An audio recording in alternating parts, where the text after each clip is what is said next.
problem and to assess the proposed resolutions for the services and increasing retention. Before I introduce our panel, let me offer Ranking Member Spear an opportunity to make opening remarks. Representative Spear. Mr. Chairman, thank you, and thank you to our witnesses who are here today. The Armed Services Committee has been receiving quite a bit of testimony over the last few months on the issue of readiness. There remains some debate on the severity of the readiness crisis, or even whether it exists at all. For the most part, the solutions being considered by the administration and Congress involve fast funding increases so that the department can buy new equipment and end strength. The shortage of military pilots does, of course, have a direct impact on readiness. So the reaction to this shortage has typically been along the same veins, to throw more money at the problem in the form of cash retention bonuses. But without addressing the root causes, this will do little to stem the departure of valuable, experienced military pilots. As the witnesses and several members of the subcommittee are well aware, our service members are not in it for the money. Military pilots serve for love of country and for love of flying. There are many reasons besides money that military pilots leave the service for the private sector, including family concerns and a desire for more stability, too few flying hours, and too many assigned tasks unrelated to flying. Today, I'm interested in hearing how each of the services are working to identify these root causes and how you use that analysis and the authorities Congress has provided to better target non-monetary incentives as well as monetary in order to increase retention. I'm also interested to hear what joint initiatives you may be undertaking together across services.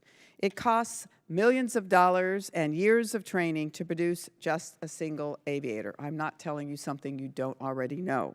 We therefore need to ensure we are thinking broadly and creatively about how best to retain the skilled aviator the nation needs. Thank you, and I look forward to your testimony. Thank you, Ms. Spear. We will give each witness the opportunity to present his or her testimony, and each member an opportunity to question the witnesses for 5 minutes. We would also respectfully remind the witnesses to summarize to the greatest extent possible the high points of your written testimony in 5 minutes or less. Your written comments and statements will be made part of the hearing record.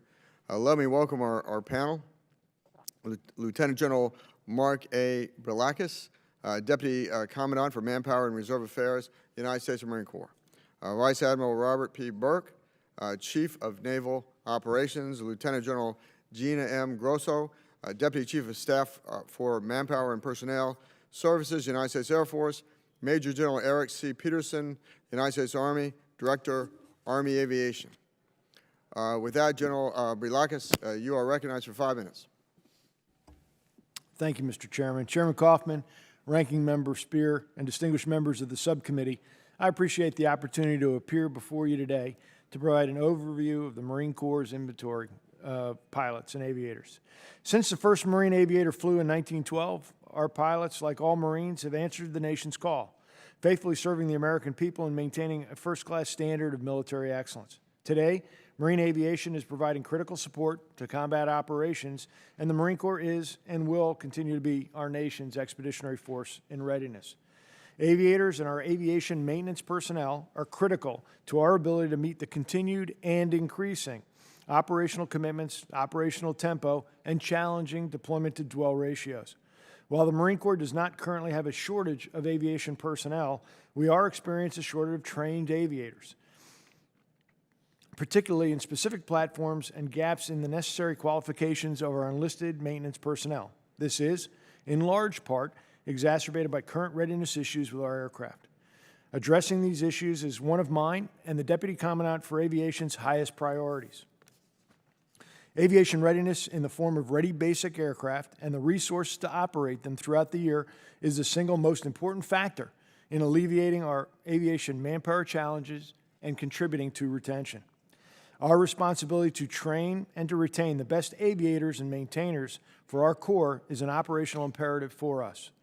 We vigorously attack the accession and retention of all our Marine occupational fields, and doing so for the aviation field is particularly important due to the time and expense required to train these Marines. We will continually continue to closely monitor the trends of our aviators and will take action should we begin to see a retention problem so that your Corps remains the most ready when the nation is the least ready. Thank you for the opportunity to present this testimony. Thank you, Do not Chairman recognize Kaufman, Ranking Member Spear, and distinguished members of the subcommittee for this opportunity to discuss the status of naval aviation retention. I'm honored to represent the men and women of the United States Navy. Naval aviation today is strong, the most capable maritime air force in the world, and our deployed units are ready to respond to any challenge. It is made up of more than 190,000 military and Navy civilian personnel, including 10,250 Navy pilots and naval flight officers who safely and effectively maintain, operate, and train with approximately 3,700 aircraft in support of worldwide carrier-based and expeditionary missions to include combat operations. On any given day, 2 to 5 of our 9 carrier air wings are deployed, returning from a deployment or preparing to deploy. Our ability to sustain this effort depends upon a number of factors, among the most critical of which is our people. So I'm here today to outline the current risks and projected manning challenges facing naval aviation and what we must do to sustain peak combat readiness. Our ability to attract and retain the very best young men and women our nation has to offer is central to maintaining aviation personnel readiness. A number of factors are making this challenge increasingly complex, including an improving economy with low unemployment and increasing opportunity for employment in the private sector, particularly within the commercial airline industry. Additionally, naval aviators have expressed dissatisfaction with quality of service resulting from readiness challenges associated with limited aircraft availability and reduced flying hours while not deployed, which have inhibited timely attainment of tactical qualifications and subsequent career progression.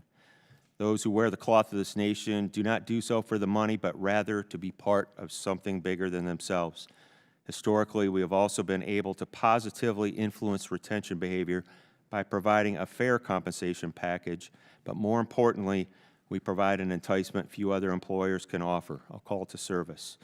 However, the allure of service is diminished when readiness shortfalls inhibit sailors' ability to get the job done. Today, aviation depots struggle to get our airplanes through maintenance periods on time. These delays impact the time sailors have to train and hone their skills prior to deployment. Such challenges are further exacerbated by low stocks of critical spare parts and an aging shore infrastructure. While our first team on deployment is always ready, our bench, the depth of our forces at home, is thin and is growing increasingly frustrated. Additionally, operational tempo, uncertain deployment schedules, excessive administrative burdens, and quality of life issues for sailors' families, including late permanent change of station orders and limited housing options, especially in non-fleet concentration areas, adversely affect individuals' decisions to stay Navy. Restoring short-term fleet readiness will require sufficient and predictable funding, which will allow our pilots to fly the hours needed to maintain optimum proficiency and ensure our ability to conduct timely maintenance on our airframes. It would also enable the Navy to restore stocks of necessary parts, return more aircraft to operational status, and better prepare them to remain deployed as required. And finally, it would allow our pilots to do what they want to do, which is to fly. We'll continue to aggressively pursue resolution of aviator retention challenges through effective and responsible use of available resources and refinements to our plans and processes for recruiting, developing, retaining, and addressing the quality of service needs of our aviators. We welcome your assistance, look forward to working with you to address the challenges we face, and we appreciate your continued support for initiatives designed to help us achieve optimum personnel readiness, improve quality of service, and retain the best and brightest young men and women this nation has to offer. Thank you, and I look forward to your questions. Thank you, Vice Admiral Burke. Lieutenant General Grosso, you are now recognized for 5 minutes.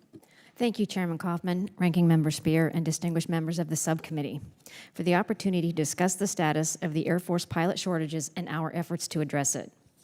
America's Air Force has been globally engaged for the last 26 years in combat operations. During that time, we provided air dominance through global vigilance, global reach, and global power for our joint force. Make no mistake, your Air Force is always there. However, being always there comes at a cost to equipment, infrastructure, and most importantly, our airmen. And we are now at a decision point. Sustained global commitments and recent funding cuts affect capacity and capability for a full-spectrum fight against a near-peer adversary. Compounding this issue, an upcoming surge of mandatory retirements for airline pilots and an increasing market for global commerce is causing the civilian aviation industry to begin hiring at unprecedented rates. This confluence of circumstances has birthed a national aircrew crisis. This crisis is the result of multiple factors: high operational tempo over the last 26 years, a demand for our pilots from the commercial industry, and cultural issues that affect the quality of life and service for our airmen. As we closed fiscal year 2016, the total force, including our active, guard, and reserve components, was short 1,555 pilots across all mission areas. Of this amount, the total force was short at 1,211 fighter pilots. It should be noted that the cost to train a fifth-generation fighter pilot to prepare him or her for their first operational squadron is approximately $11 million. A 1,200 fighter pilot shortage amounts to a $12 billion capital loss for the United States Air Force. Civilian aviation companies are actively recruiting the world-class experience of our rated airmen because Air Force pilots are highly attractive with their diverse experience and quality aviation training. Outpacing RAND's 2016 study, major airlines hired more than 4,100 pilots last year, and they increased the salary of their pilot force by an average of 17%. These annual hiring levels are expected to continue for the next 10 to 15 years. Civilian job prospects are not the sole reason the Air Force is losing talent. A 2015 exit survey revealed additional influences to leave include too many duties unrelated to flying, inability to maintain work-life balance, and availability of civilian jobs, in that order. The Air Force's plan to address these shortfalls is three-pronged: reduce requirements, increase production, and increase retention. The Air Force reduced the number of pilots filling operational planning positions in order to prioritize manning at flying squadrons. We also are leveraging our total force partners to bolster staff in operational planning positions, deployments, and in pilot training units as appropriate.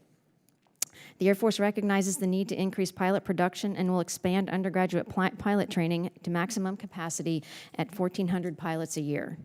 Future increases in throughput will require additional manpower, infrastructure, operations, and maintenance resources. From a retention perspective, the Air Force is implementing many non-monetary programs to strengthen the culture and improve the quality of life and service for our airmen. For example, we reduced additional duties, eliminated non-mission essential training courses, and outsourced select routine administrative tasks in operational squadrons, just to name a few. All of these efforts give time back to our aviators so they can focus on their primary duty, flying. We are also grateful for your support to authorize an increase in the aviation bonus to $35,000 a year, the first increase in 18 years. Through a tiered business case analysis, we will identify areas of greatest need to retain pilots in exchange for a commitment beyond their initial service commitment. We are also considering incentives for hard-to-fill assignments where many airmen choose to separate from service in lieu of accepting the assignment. The Air Force is committed to a holistic strategy to maintain our pilot inventory as we face external and internal challenges. While we aggressively pursue creative means to respond to the demands on our pilots, our attention will be focused on developing an agile set of solutions. We will not hesitate to seek your support for revised or new authorities and resources as appropriate. We appreciate your support as we address the competition for our talented aviators and move out on bold and innovative solutions. Thank you for your time today on this important matter. I look forward to your questions. Lieutenant General Grosso, thank you so much for your testimony. Major General Peterson, you're now recognized for 5 minutes. Chairman Kaufman, Ranking Member Spear, and distinguished members of the subcommittee, I appreciate the opportunity to discuss Army aviation pilot shortages and our mitigation strategy. Army aviation is an asymmetric advantage for our joint air-ground team, providing the reach, protection, lethality, and situational understanding required to win. At the foundation are our highly trained Army aviation professionals. The pilot component of our total Army aviation force consists of 14,000 rated aviators across the regular Army, the Army National Guard, and the Army Reserve. Several years of sustained fiscal constraints have required the Army to make difficult resourcing choices. Out of necessity, we've prioritized short-term readiness over long-term recruiting and training. We simply could not afford to train the number of new pilots we need to sustain a healthy force, a growing challenge that is masked by relatively healthy current aggregate strength. Specifically, we have accumulated a shortage of 731 regular Army aviation warrant officers across year groups 2010 through 2017. We are temporarily sustaining acceptable aggregate pilot manning by relying on senior aviation warrant officers to fill junior positions, over 25% of which are retirement eligible. We are addressing these challenges, and we will build long-term readiness through 3 lines of effort: retention, training throughput, and accessions. Retention of experienced pilots is key to mitigating 7 years of constrained training throughput. Although overall Army retention is healthy, we have seen a recent increase in Army aviation warrant officer attrition from 7 to 9% annually. Given growing commercial demand, we expect this trend to continue unless addressed. In anticipation, we are formalizing targeted incentives that encourage pilots to continue their Army aviation careers and to retain those who achieve advanced qualifications. Additionally, we are correcting the accumulated deficit in our training throughput by fully resourcing our flight school. Fully resourcing our flight school is not a quick fix, and it must be phased in over several years. It will require consistent funding at increased levels to be successful. We are also increasing our aviation warrant officer accessions in concert with the increased throughput of our pilot training. Over the next 3 years, we will increase our regular Army aviation warrant officer accession training throughput by nearly 170 students annually. In summary, we are addressing our pilot manning challenges while simultaneously meeting our enduring requirements. We currently have the sufficient authorities to implement our pilot retention, training throughput, and accessions increase. However, sustained, predictable, on-time funding and relief from the Budget Control Act are vital to any enduring solution that we attempt to apply. Mr. Chairman, Ranking Member, distinguished members of the committee, thank you for your enduring support of our Army and your shared commitment to our nation's defense. Thank you, Major General Peterson. I wish to thank, okay, I won't do that yet.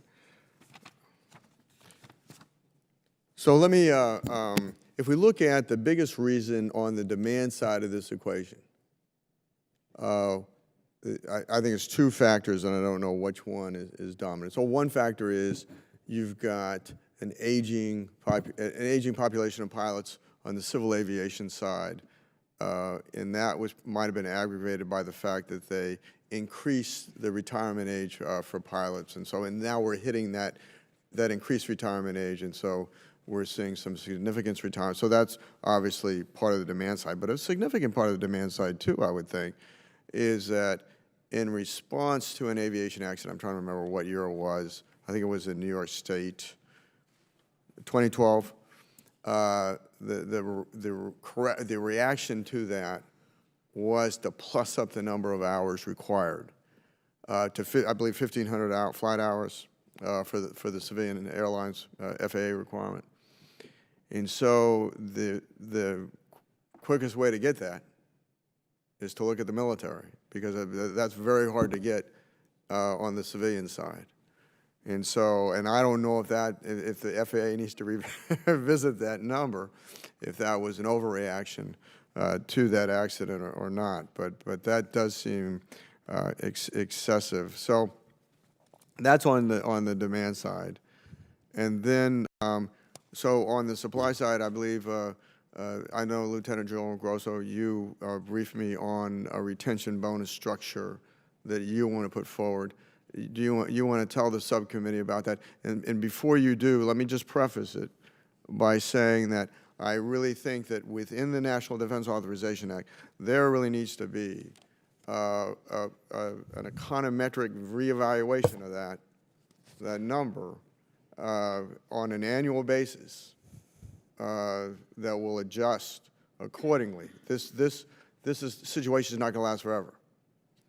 it's a demand and supply curve, and eventually that demand is going to be satiated at some level. General Grosso.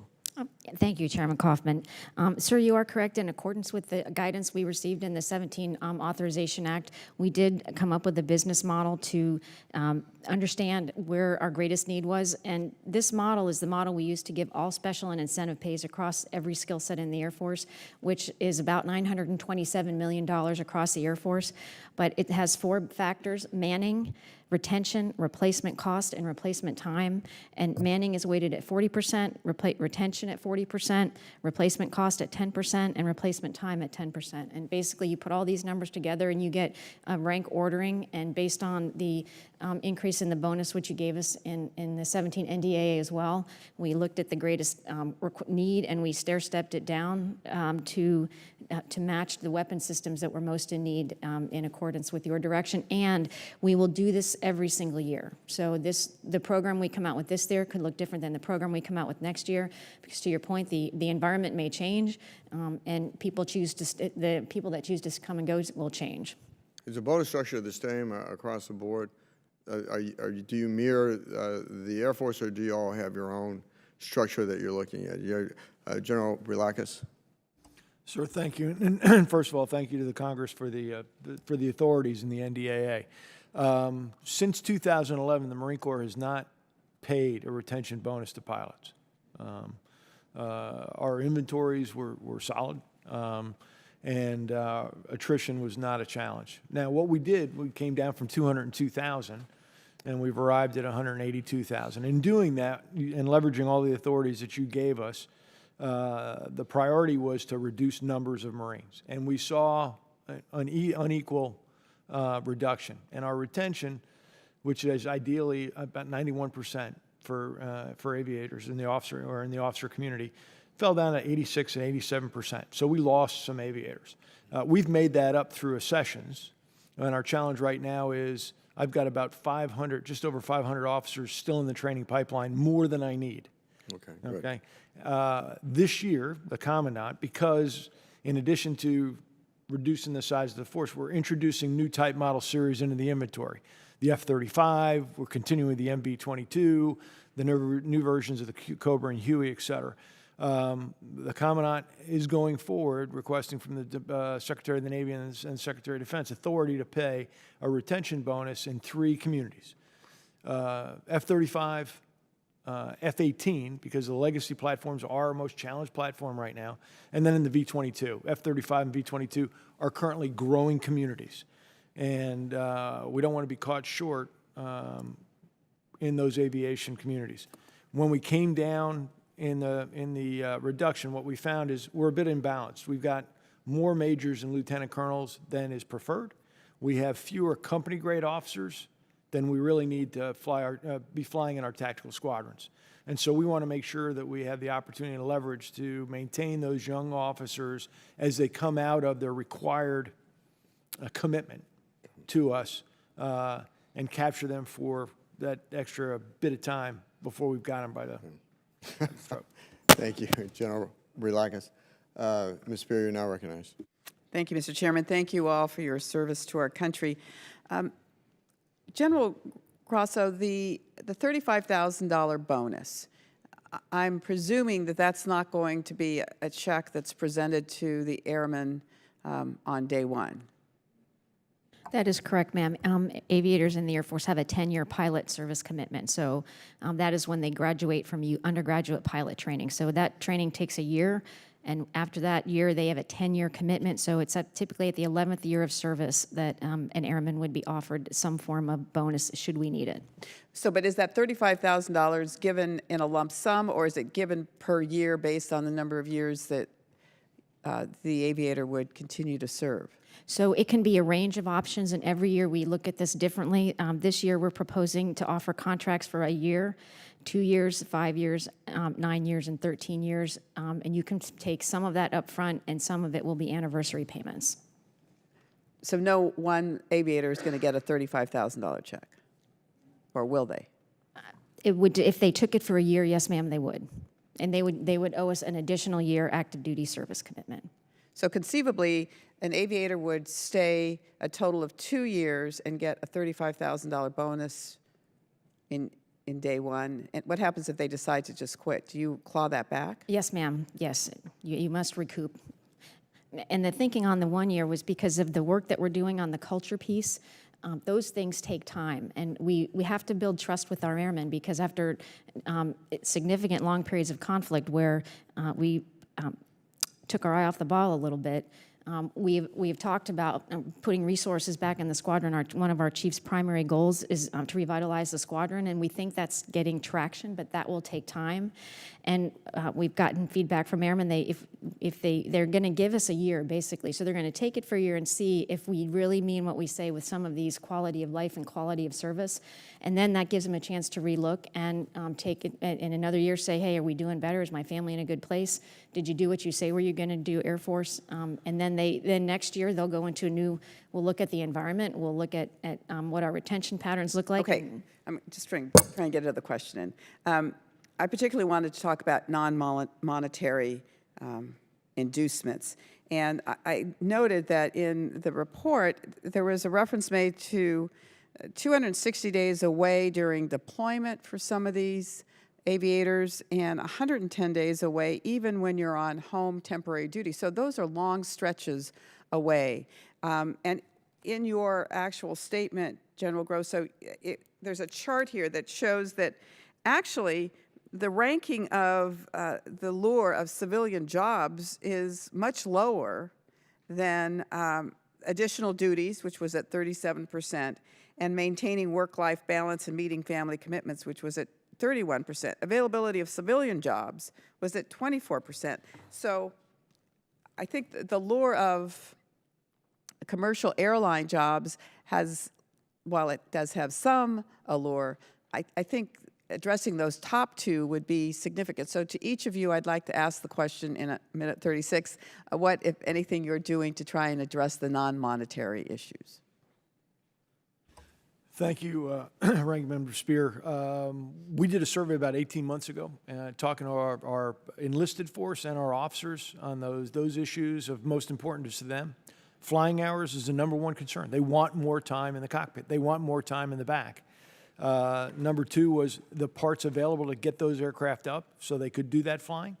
And then the third issue, which is the most concern to them, was the cycle, the tight cycle. As you know, the Marine Corps is on about a 1-to-2 ratio for deployment to dwell, and that's a very tight cycle. So 3 concerns. 1, they want more time to fly. They want more parts to fix, and they'd like a little bit more time at home. Okay. Admiral Burke. Yes, ma'am. Similar situation for the Navy as the Marine Corps. It's flying time first. Again, they're getting plenty of it while they're deployed. Our deployment lengths had ramped up considerably as our force size went down over the course of 15 years, while our number of ships at sea on any given day remained the same. That's starting to come under control now. Things like PCS move lead times shrank down as we used PCS funding as a means of making our top line budget come in within under control. So families were getting a month and a half of lead time to move in the summer, going to non-fleet concentration areas where it was difficult to find housing and things of that nature. And then just other sort of normal quality of service types of things, administrative distractions, career flexibility. We've really been using the tremendous flexibility that you gave us with the career intermission program to good effect, particularly in the aviation community. We've had 13 aviators in it, 9 have come through it, in fact. Okay, my time has expired. Let's see if we...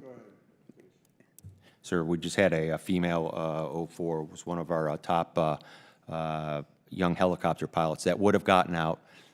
We were able to convince her to take advantage of the career intermission program, and so that she could get out. She was married to a naval aviator as well, and she got out, started a family, just finished her intermission, came back in, did her department head tour, did absolutely phenomenally.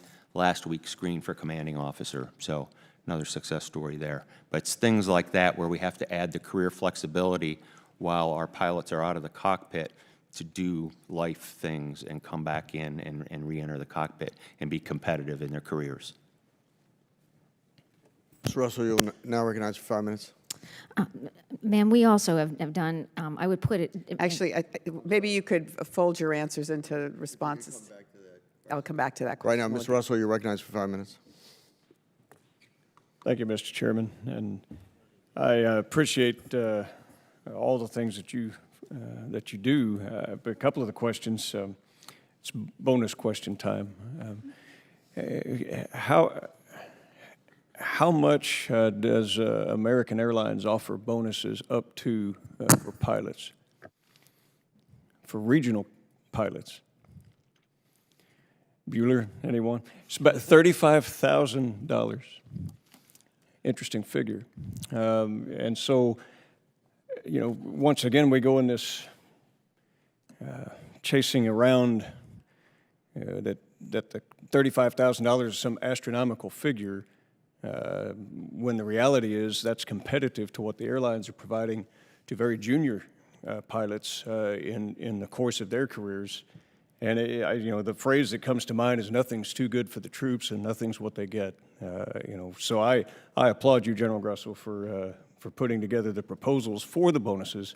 They do retain. And General Peterson, if I may, because of your extensive background in 160th SOAR, you're a very unique pilot with a very unique background. If you don't have the types of pilots in our special ops aviation community, what impact does that have on the missions that our Rangers and our Special Operations Forces community do that we rely so heavily on for most of our missions? Could you speak to that for a little bit? Without the retention of hand-selected and then exceptionally highly trained aircraft commanders, pilots in command, air mission commanders, we would not be able to accomplish the complex missions in support of our elite soft ground forces that our nation asks us to do. The physical skill, the planning ability, the judgment, the maturity, and the leadership would not be present, and we would not have the ability to accumulate and grow that in support of the missions that they are asked for. Further, we would not be able to sustain those capabilities over time. Those same leaders that are selected and are retained at some cost and investment are also the mentors and teachers for the next generation.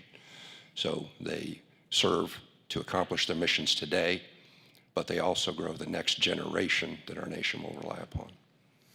Well, I can tell you from my own experiences, even as a combat infantryman, without helicopters to have conveyed us to a location, we would have had a lot less options on how to get to the enemy. And even without the United States Air Force, our paratroopers would have no delivery capability of any length to get to, or even logistics or emergency supply parts or any number of things. So really this pilot shortage goes beyond just having somebody with the flight suit and standing next to the aircraft with a cool picture. It literally is everything that our military relies on, no matter what their capacity is. And yet, a typical warrant, you're talking about the aging of the warrant population, even a W-4, what are they making, $60,000 a year? I'm not sure what it would be today. Anybody have an idea of what that would be? Be closer to $80,000. 80, okay, so 80,000. And yet it takes $11 million to train a pilot to their first combat mission. Now, I'm not a mathematics major or a rocket scientist, but $11 million or $35,000. Let's see, retain them a couple of more years or not. It seems like a good investment because when we don't do it, much like the cliff that we had with our air traffic controllers in the 1980s when President Reagan said, okay, fine, you want to protest, we'll just hire a bunch of new ones, and they did. But then they all left in one shot.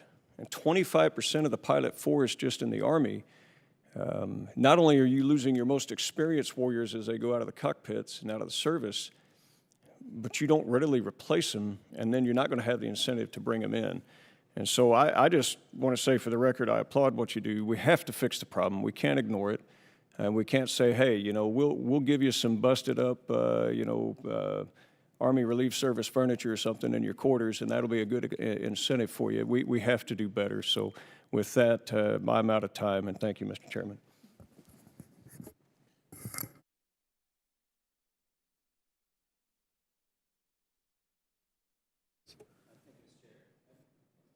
This is really for all the witnesses. So better data is obviously critical in shaping the response to the emerging pilot shortage we have in the military. Have we undertaken a comprehensive survey to better understand the pilot attitudes, whether it's across the services or in each individual services or within each individual MOS or whatever it's called on the officer level, and the factors that drive their decisions to either renew their commitments to serve or to pursue other careers with commercial airlines or just outside of the military altogether? And we start from left to right with Lieutenant General Brilakis. Thank you very much, Representative Gallego. As I said earlier, about 18 months ago, we pursued a specific survey to take a look at both officer and enlisted attitudes. We got good information from that. We are working on a longitudinal set of surveys that'll cover a Marine either from their first enlistment all the way through a 30-year career that allows us to go in and take a look at attitudes on retention and separation, et cetera. So we believe that will provide us better information in the future. The specific targeted survey that we did gave us really great feedback. It's not about money. It's not necessarily about jobs. It's about doing what they came into the Marine Corps to do, which is to fly airplanes, fix airplanes, and then serve those aircraft. On the officer side, our challenge is the number of ready basic aircraft. It's been an issue. We've worked hard through it. And having those aircraft available to get that flight time, get the pilots those hours per month that are necessary.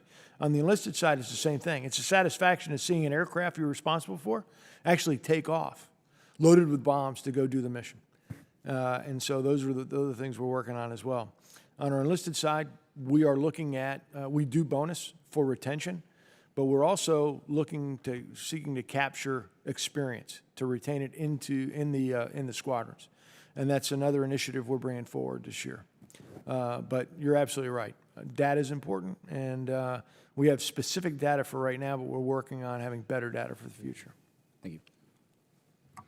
Yes, sir, we do the exact same approach in the Navy, looking at everything from things that will inform our entire portfolio of Sailor 2025 efforts, which is aimed at everything under the non-monetary aspect of things, everything from how we do detailing and assignments processes to evaluations and fitness reports to promotion boards and promotion policies, all the way down to our physical fitness programs and health and wellness things. But in addition to looking at all that data and our family services and spousal employment and all those sorts of aspects, though, I mean, we have a very good pulse on exactly where we stand with retention at our critical points. We target our retention bonuses for our naval aviators at the two critical points, which are department head, which is at the lieutenant commander level for naval aviators, and then at the post command level after they've had 05 or commander command. And we vary the rate at which we pay the bonuses by the type, model, and series of aircraft. And that's really largely a reflection of what their opportunities, how their job skills might translate into the outside job markets. And we know exactly how many have committed because the contract lengths are designed to obligate them through that critical career milestone. So we have a very good indicator at all times of how many we have committed, and we talk to them almost on a weekly basis, how many are on the fence, and how many are likely to say yes, and how many are definitely going to say no. So we keep a pulse of that all the time, and that helps inform our force management, if that answers your question. We do, sir. There's a survey you'll see in the written statement, which is a retention survey that goes to the entire force every other year. and that's the data that the ranking member Spear pointed out. But we also have exit surveys, and an exit survey is a person that has told us they are going to leave. They have established what we call the date of separation. And so that gives you sort of more real-time thinking. And that, from our pilots, the data is about the same. Maintaining work-life balance is the #1 reason, and that's 45%. Availability of civilian jobs is 28%, and the potential to leave your family. And if you think about an aviator over their 12 years of commitment, in a 1 to 3 dwell, every 3 years they have deployed 180 days, and they come back because they're not proficient in the high-end fight. They go on TDY a lot to get proficient again. So when you're forcing them, sort of looking at their options, the structure of the civilian airline industry, there's an incentive to get in early. So I realize I'm out of time, but. Okay. Go ahead. Please, General Grosso, go ahead and finish. So the way the civilian industry is structured, it's a sort of first in, move up system. So as you're at the 12-year point and you're looking back on a very busy life and things that we need to do better on quality of service, which we're working on, they say, gosh, should I get out and start my line number? Many of them affiliate in the reserve component so that they can start that successful second career for their family. And that's why that 12-year point is very important from a civilian hiring. And we know we have data going back 30 years that as airline hiring goes up, retention goes down, and we can correlate that. Mr. Bacon, you're now recognized for 5 minutes. Thank you there, Mr. Chairman. I appreciate all 4 of you being here today, again, for our subcommittee. Grateful to you. What I'd like to ask those who are doing the bonus, do we have some data that shows that it's actually effective, that it is a good return on investment? Because we know how many people sign up for the bonus, but how do we know how many of those would have signed up anyway to stay in?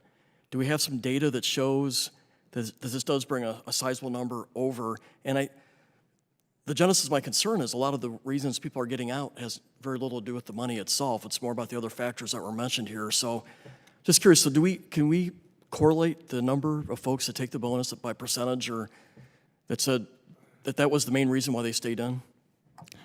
I can't correlate it that way, but what I can tell you, we did look. People that don't take the bonus, 96% separate. So we do know that people that don't take the bonus separate, and we do know that about 2/3 of them go to the airlines. So 1/3 don't. But to your point, there's no question that you're paying some people to stay. So I think all of us would agree 1/3, 1/3, 1/3. But because it's such a precious resource and because we invest so much money to make them, we think the trade-off is worth it. But we're not really too sure how many of those sign up for the bonus would have stayed in anyway. No, you are correct. Okay. Similar situation for the Navy. You get to a point where, for some individuals, it could be economic rent. Exactly right. With respect to the Army, sir, we are not applying the bonus to this point to our overall forces. We have used it as a targeted incentive in our special operations community only, and we feel like we have very good return on investment and trends with that very small population. But we are anticipating employing some of these incentives beginning in FY18. Okay. And I know you're not doing the bonus, I don't believe, on the Marine side.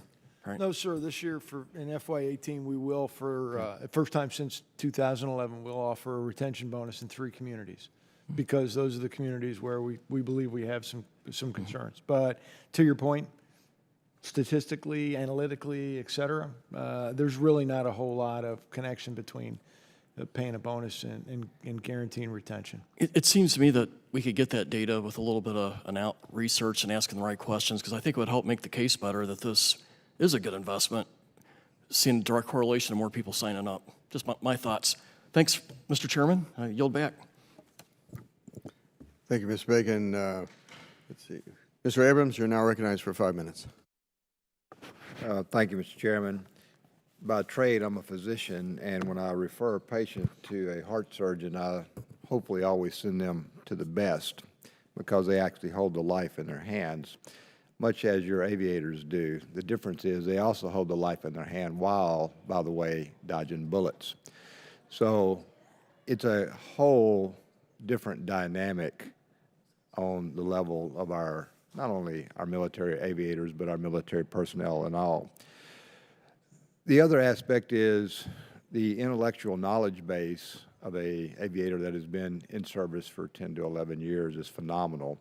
And I would compare that to a top-tier executive level in a company as IBM, one of the big ones. And when they give them bonuses, they're not talking thousands, they're talking millions of retention bonuses to keep that intellectual property in place. Major General Peterson, I'll ask you the question first. How does a CR for the remainder of fiscal year 17 affect pilot shortage? In the very straight, simple terms, sir, it stops our initiatives to mitigate this.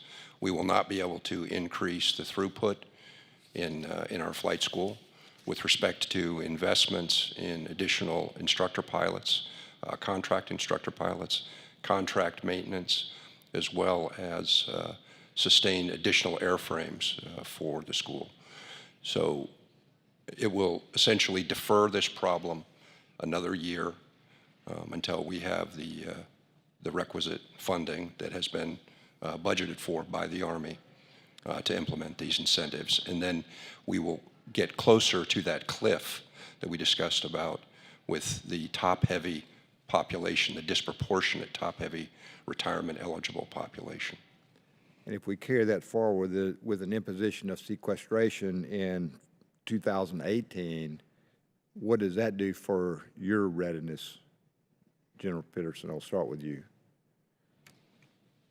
In addition to exacerbating the pilot readiness challenge that we have, we will suffer readiness hurdles with respect to airframe material readiness. Very significant and important modernization programs will either be halted or slowed to include the CH-47 Block 2, the improved turbine engine program, the future vertical lift initiative and program. Probably most salient and important is that we will slow or defer very important protection and countermeasures initiatives that are underway right now. Other comments on the CR-17, how will it affect each of y'all's services, if you don't mind going down the line? Yeah, real quickly, sir, very similar to General Peterson. We won't be able to execute the bonuses that we'd like to. Our retention season actually begins in July. So that'll be impacted. The funds that are available to do that won't be available.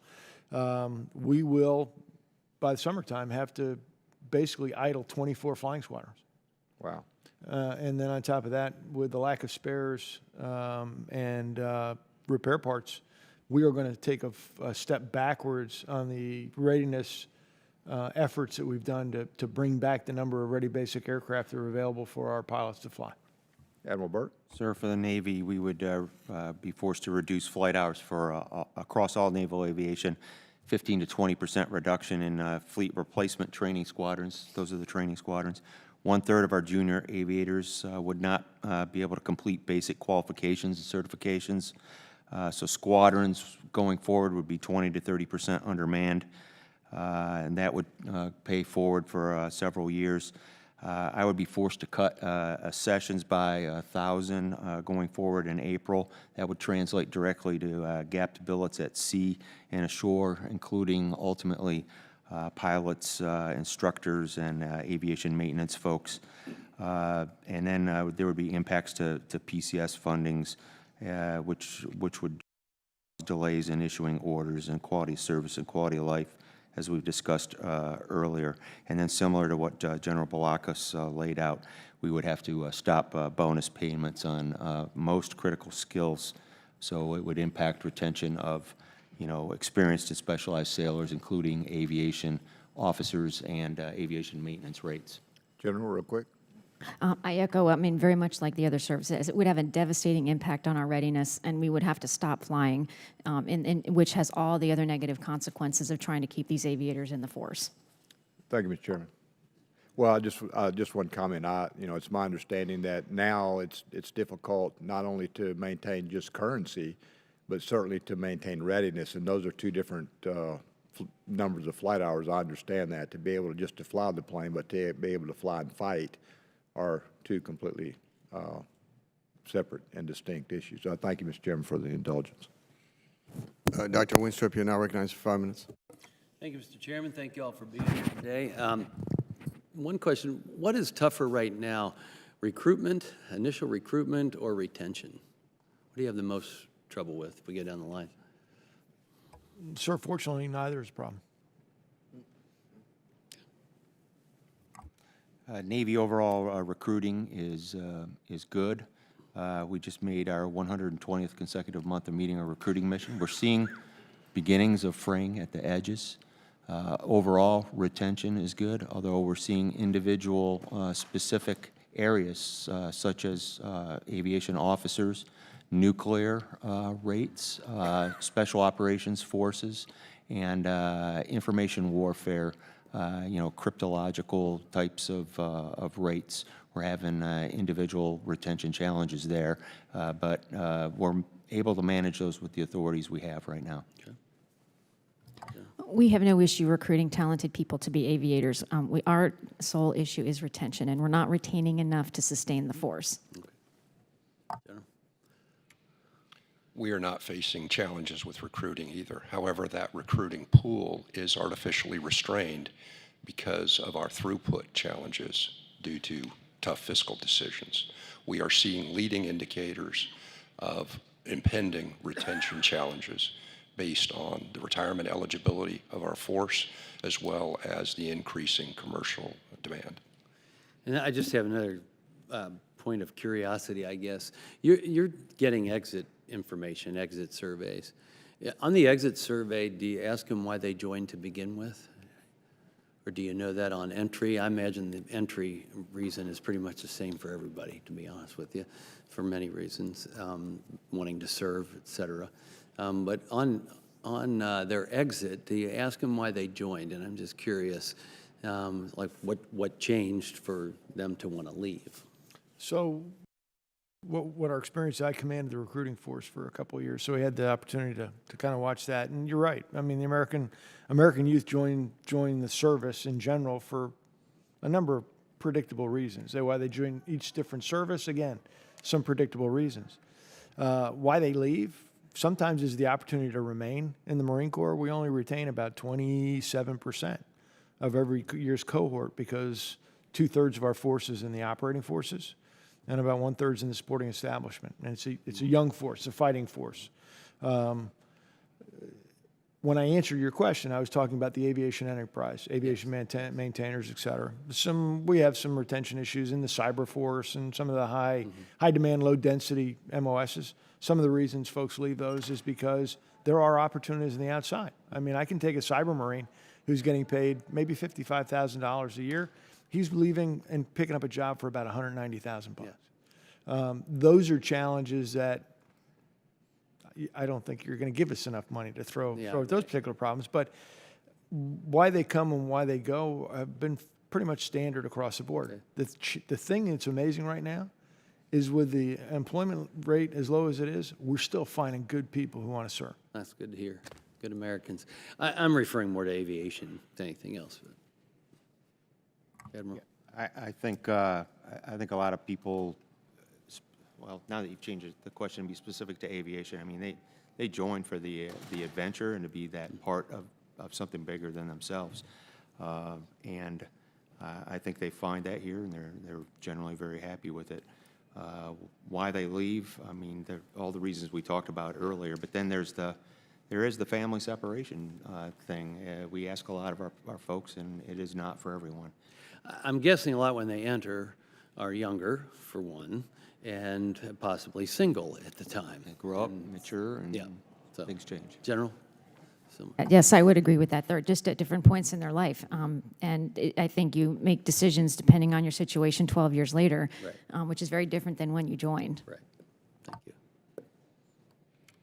Although I can presume that the trends are probably the same, I'm not aware of any specific question that we're asking on an exit survey that would substantiate that. All right. Thank you. I yield back. Mr. Kelly, you're now recognized for 5 minutes. Thank you, Mr. Chairman. And General Peterson, I'm going to start with you real quick and talk about ARI. And they asked about, or they were going to get UH-72 Lakotas to modernize and enhance pilot training at Fort Rucker, where they train our aviation pilots in the Army. The goal was to retire the older fleet and create a more relevant, safer, and cost-effective training. Could you update us on how the modernization of helicopter pilot training is progressing to include observations from the initial pilot training classes on the Lakota trainer? Our modernization efforts are slowed a bit right now, just partially due to fiscal decisions on our fielding plans for the Lakota, as well as some ongoing litigation. The Lakota is proving to be an exceptionally reliable and very beneficial trainer. It is too early to comprehensively substantiate the full benefit. What we do know is that the use of a more complex aircraft in initial pilot training, a twin-engine aircraft with essentially a modern glass cockpit, is translating very well to the assimilation of skills in the combat aircraft that the initial entry aviators transition into for their subsequent training phases. And we're looking forward to substantiating that and objectively documenting that as we get to the pure fleet. At this point, we are roughly half and half with respect to the very early phases with our legacy fleet training aircraft and the Lakota. And we've talked about, I'm not going to put you on the spot, but the bottom line is there's a lawsuit that is slowing that down, and that definitely has an impact on not going forward and replacing with something that has an impact on our training and readiness and the ability to train our new pilots. Would that be correct, General Peterson? It does, but we are compensating with the extension of the legacy aircraft, which was proven in past years, sir. And this is, I think I'm going to talk, Lieutenant General Grosso. One question that I have: the $35,000 bonus. It amazes me that anyone questioned. After 5 years in service, that 11-year captain that gets out, or warrant officer, that 11-year person at that time that's critical, when they go to the airlines, 5 years later, they're probably at the airline making double what a U.S. Army major or U.S. Air Force major or a WO3 would be making at that point. Would that be correct? The data we have right now is very quickly you'll get to $160,000 a year. So probably, I haven't really done the math, but I think that's correct. Yeah, and quite a bit. And those folks, and that's not for the 20-year guys. I know I've missed every bonus I've ever been offered because I was too old to get it and been in too long when it became critical. But that is those 11 and 12-year people at that critical stage, that mid-level management. That is when that $35,000 is applied, that critical point in their career. Is that correct? That is correct. And just and this is for all three of y'all, and I don't know if you've experienced it, but there's some things you can't replicate. You know, the CTCs in the military and the Army, or your red flags in the Air Force, or those things. But does anything replicate combat experience other than combat experience? I think it's relative to the combat experience you've gotten. If you're doing low-level counterinsurgency operations, you're getting a much better overall training experience at Red Flag or at the Fighter Weapons School or at WTI. That's all high-end stuff against simulated high-threat IADs. But I mean, combat is combat. And again, those things are great, and I've done many of those things, but it still doesn't replicate. And then the final, I guess the final question that I would have is, it's not just the flying experience that you lose, it's also that command experience, that leadership, that management. So a brand new flight trainee coming out of Columbus Air Force Base in my district does not have the same skills as that major who's been an operations officer for a squadron. Would that be correct, Lieutenant General Grosso? Yes, sir, it would. And so just taking out the flying side of that, you can't replicate that leadership experience at those critical levels, mid-level management, whether you're talking about maintenance or in the NCO level, or warrant officers who are WO3s, or majors or senior captains. You can't replicate that anywhere, can you? No, you can't. It takes 10 years to make it. And if you get out, you can't get back in and start over at the same spot, can you? Well, we do have programs to bring people in that have separated, but it's challenging because we don't have enough capacity to train them again. Yes, ma'am. I'll yield back, Mr. Chairman. Thank you, Mr. Kelly. Let's see, Colonel Martha McSally, United States Air Force, retired A-10 pilot. Thank you, Now Mr. recognized for 5 minutes. Thank you, Mr. Chairman. Thanks, all of you, for your testimony. I think you've talked about it to some level, but some of the conversations I've had with some of the leadership in the services is about it not being a win-lose and a finite pie when we're looking at this as a nation. We've got requirements for our airlines, and a good, strong, growing economy and airline industry is good. We've got requirements for our military, and if we're looking at this as a finite pie and win-lose, in the end, we're not going to be able to compete probably with quality of life and resources, and especially at a time where pilots are not flying, and because of sequestration, they're doing more creep and all the stuff that drives you crazy, right? And impact on the family.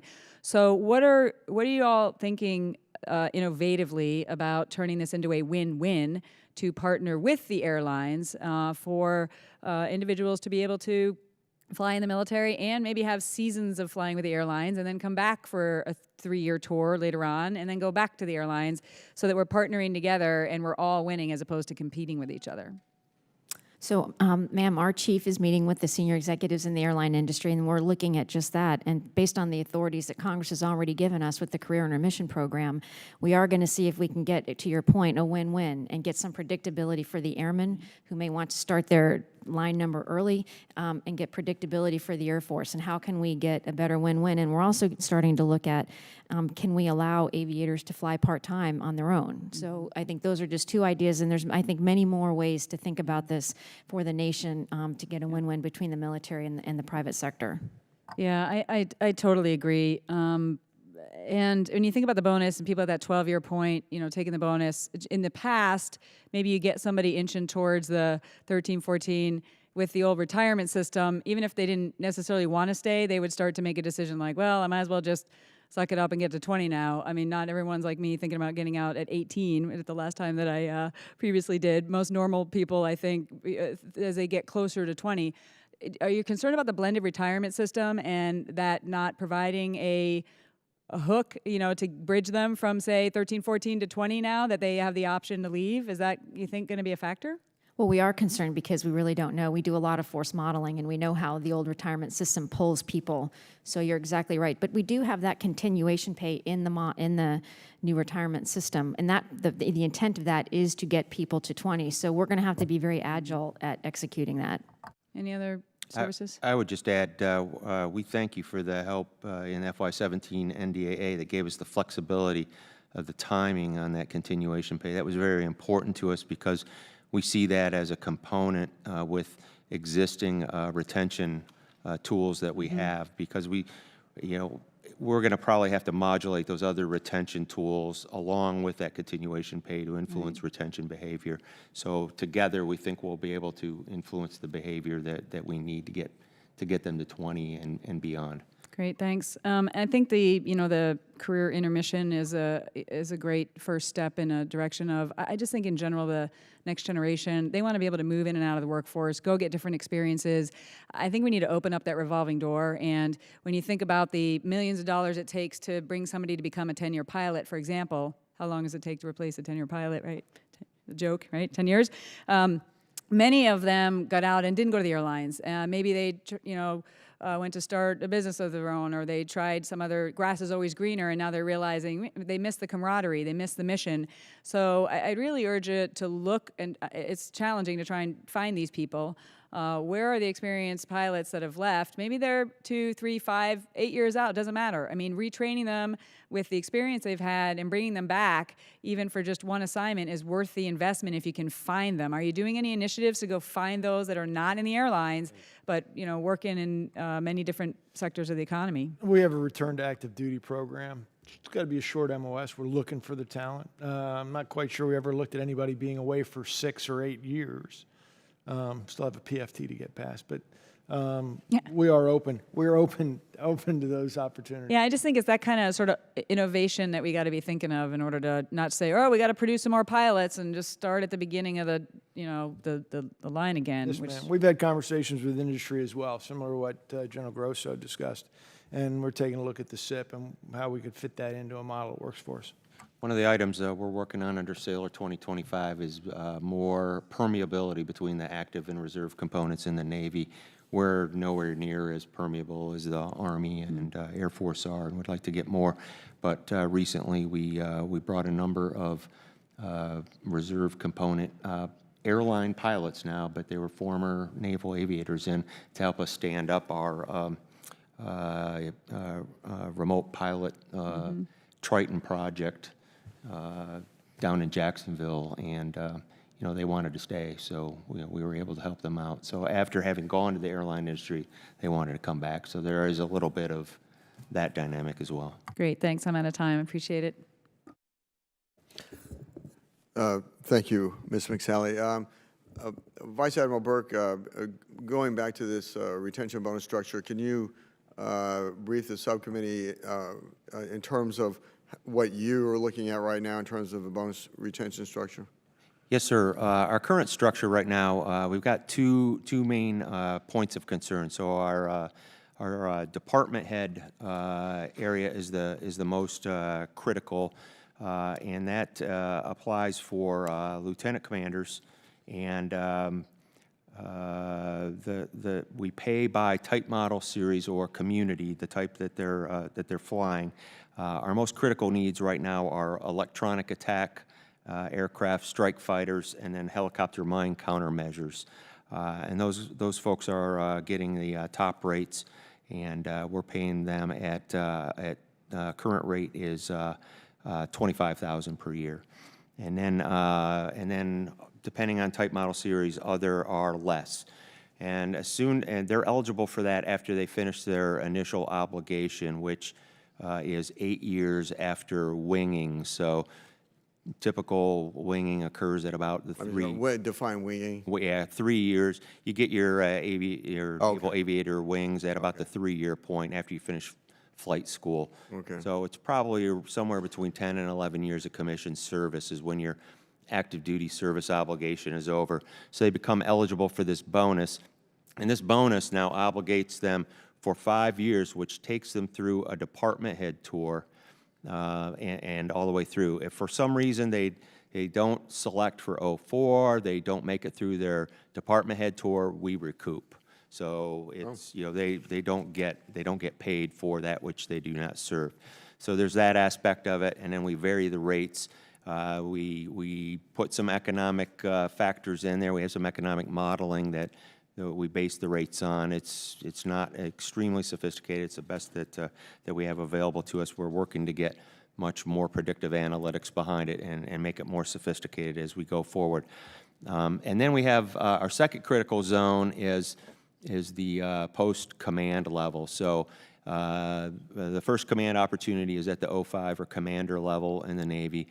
And then we ask them to obligate to the post-command level. There are numerous post-command jobs on aircraft carriers, such as the operations officers, the air bosses, things like that run critical operations on aircraft carriers, and we need them to obligate to stick around a little bit longer, and we structure that bonus to keep them at least through the window where they would make 06. The theory being that once they make 06, they'll stick around a little bit longer. So that's a 2-year bonus at $18,000 per year. And both of those have had some positive effect.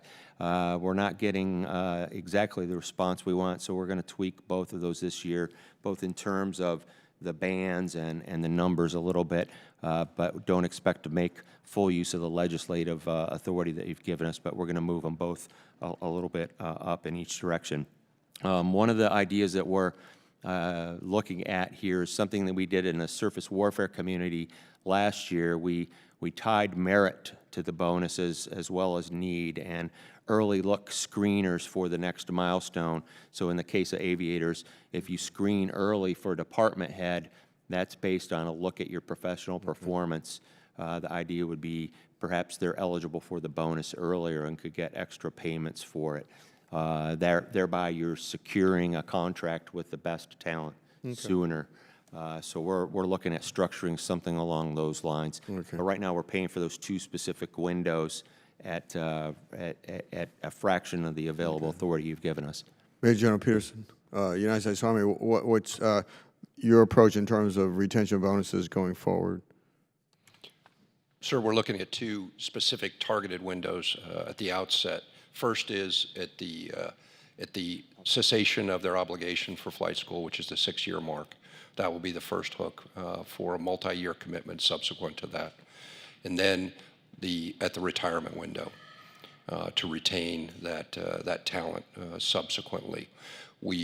It's too early for us to tell the impacts of the blended retirement and the opportunities that may pull that window left to that 15-year mark, but we are looking for those leading indicators. And then last, we are exploring warrant officer aviation incentives, not tied to merit, but tied to actual objective qualifications for advanced qualifications and skills, sir. Sure. Let me just say one thing to all the services, in that I believe that this situation is temporary, this national shortage of pilots. And my concern is what always seems to happen in government is that there's a response to it, and somehow that there's a feeling that once that response is baked in, that it's permanent. And I just want to stress that this is really a temporary solution to a temporary problem. And I fully expect that we will come up, that you will come up with dynamic measures that as this problem recedes, that these retention bonuses recede. Ms. Spear. Thank you, Mr. Chairman. You know, I would also like to point out that I have a friend who did over 30 years at United Airlines as a captain, and you know, pilots talk, and the United Airlines retirement system went belly up, and instead of getting $150,000 a year in retirement benefits per year, it was reduced to something like $60,000. So it's something to remember too in terms of the solid nature of the retirement system that exists in the U.S. government. So a couple of quick questions, and I won't belabor any of this. General Grosso, there was a time in the not-so-distant past when the Air Force was giving the same bonus out to all pilots, regardless of whether there was a particular need in a particular specialty, so that a tanker pilot was getting the same bonus as a fighter pilot. Have you changed that now so that it reflects more in terms of what your need is? Yes, ma'am, we haven't. I can give you great detail when you have time. Okay. I was kind of alarmed when I heard in answer to one of my colleagues' questions about the continuing resolution that we would conceivably be in a position where we've offered a bonus to an aviator, and then because we're doing a CR instead of an appropriation, that bonus, that we end up reneging on that bonus. Is that what happens? The challenge in the CR, if it wasn't authorized in the previous year, we're not authorized to pay it. And so if we had planned to pay a bonus in the FY18 year time frame that we weren't paying, and remember, we're going to be doing a bonus for the first time in 6 years. So it's not in our 17 budget. It wasn't in our 16 budget, and so it won't be available to us in this 17-year budget. And the flexibility, we'll have to reprogram. We'll have to go for a specific reprogramming action to free up the dollars to be able to do that. But we now have a contract with this aviator to give him this bonus, and we're reneging on it, or you're saying we're reprogramming dollars so you're able to pay that bonus? It's about reprogramming the money. Got it. Okay. I think it's really important not to renege on these bonuses. I think that would be a disaster in the making. I think it was you, General Brilakis, who was talking about parts. Was it not, or was it you? Admiral Burke? I did, ma'am. I think we both. Okay, so we've been focused on the pilots, but as you pointed out, if you don't have the parts to fix the planes, the pilot can't fly. And what are we doing about the mechanics? Is there a shortage of mechanics that we should be addressing as well? Could you just? So on the, for our part, on the enlisted maintainer side, our challenge is not necessarily the number, but it's also it's the experience. Your aviation maintenance Marine gets his basic training in his field, but on top of that, there are additional certifications because aircraft are so critical. And the fact is, every time you go up, we want you to come down in the same way. They have certifications that are required. Those certifications take time, upwards of a year or multiple years to receive all the different certifications so you can sign off on the maintenance. Our challenge has been in the drawdown, the availability of those Marines with those experiences, et cetera. So on the enlisted side, while we do pay retention bonuses to manage the numbers, we're also pursuing in the beginning of this next retention year what we call an Op-4 kicker, an additional payment for Marines who are willing to re-enlist and then go in that 4-year re-enlistment, 24 months in the squadron, retaining those capabilities. Because more often than not, a Marine who re-enlists has a location option. He may want to go to recruiting duty or at the drill field because our Marines serve across the Marine Corps. This bonus is going to take that experience, hard-won experience at the senior sergeant, staff NCO level, retain it in the squadron in certain numbers so they can train the next generation in those certification requirements. That's new for us. Anyone else have any comments about mechanics? We're in good shape, mechanics. Okay. We right. just Ma'am, we are short mechanics based on decisions made in the 14 President's budget. We are ramping up accessions and having no trouble bringing new airmen in, but obviously there will be an experience gap. We expect to be balanced in FY19. We're reasonably strong with respect to our mechanics. However, we do have experience challenges that have been brought on by force management levels in recent years where mechanics have not deployed with their units and have been replaced by contractors. We're overcoming that now, but we will not regain that years of experience. Mr. Chairman, I won't ask this last question, but I do want everyone to think about it. We're not using aviators in the same way, in all likelihood, that we've used them in past wars. And with the advent of drones, I think we all have to think about the makeup of our forces in terms of the technological advances that have taken place and how we are going to engage in subsequent actions around the world. With that, I yield back. Thank you, Ranking Member Spear. Just a very quick point, Major General Peterson, that entire issue with force management levels and leaving maintenance personnel behind so we don't reach some artificial cap in Afghanistan and use private contractors in their stead was a horrible decision in my view, and it's something that this subcommittee needs to revisit and make sure that it never occurs again. I wish to thank the witnesses for their testimony this afternoon. This has been very informative.